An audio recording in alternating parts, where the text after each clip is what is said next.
ओडिशार अग्रणी अनुष्ठान जलेश्वर आर्ट फाउंडेशन और ओडियाणीर मिलित उद्यम 10 पूजा शीर्षक महिला चित्रशिल्पी कर्मशाला बालेश्वर प्राकृतिक बेलाभूमि डगराठारे मुख्य अतिथि मानक द्वारा उद्घाटन हो जाइछि। ଏହି କର୍ମଶାଳା 28 ତାରିଖ ବୁଧବାର ଠାରୁ ଆରମ୍ଭ ହୋଇ 30 ତାରିଖ ଶୁକ୍ରବାର ପର୍ଯ୍ୟନ୍ତ ଚାଲୁ ରହିବ।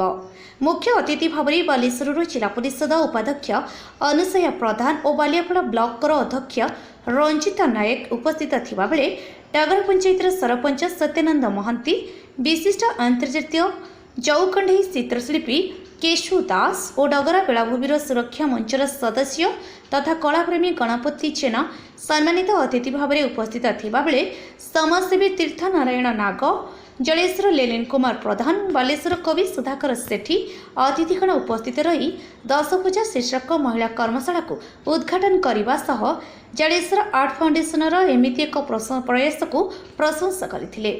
ଏହି କର୍ମଶାଳାରେ ଓଡ଼ିଶାର 10 ଜଣ ବିଶିଷ୍ଟ ଚିତ୍ରଶିଳ୍ପୀ ଆତସୀ ବାସୁ, ଜେନା, ଲିପିଶ୍ରୀ ନାୟକ ଭୁବନେଶ୍ୱରରୁ, ମମତା ସାମନ୍ତରାୟ କଟକରୁ, ସ୍ମିତାରାଣୀ ବିଶ୍ୱାଳ, ସଙ୍ଗୀତା ସ୍ୱାଇଁ କେନ୍ଦ୍ରାପଡ଼ାରୁ, ଟିନା ଚୌହାନ ନୂଆପଡ଼ାରୁ ଓ ଆମ ବାଲେଶ୍ୱରରୁ ଜୟସ୍ମିତା ମହାଳିକ, ମାହେଶ୍ୱରୀ ରଣା, ଶ୍ରାବନ୍ତୀ ମିଶ୍ର, ତୃପ୍ତିଲତା ସାହୁ ପ୍ରମୁଖ ଶିଳ୍ପୀ ଅଂଶଗ୍ରହଣ କରି ମା ଦୁର୍ଗାଙ୍କ ଉପରେ ଆଧାରିତ କର୍ମଶାଳାରେ ତାଙ୍କ କଳା ନୈପୁଣ୍ୟ ପ୍ରତିପାଦିତ କରୁଛନ୍ତି।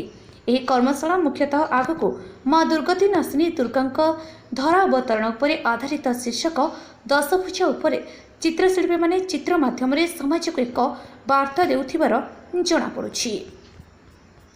ଜଳେଶ୍ୱରରୁ ମନୋଜ କୁମାର ଭୟଙ୍କ ରିପୋର୍ଟ, ଅପରାହ୍ନ ଲାଇଭ୍।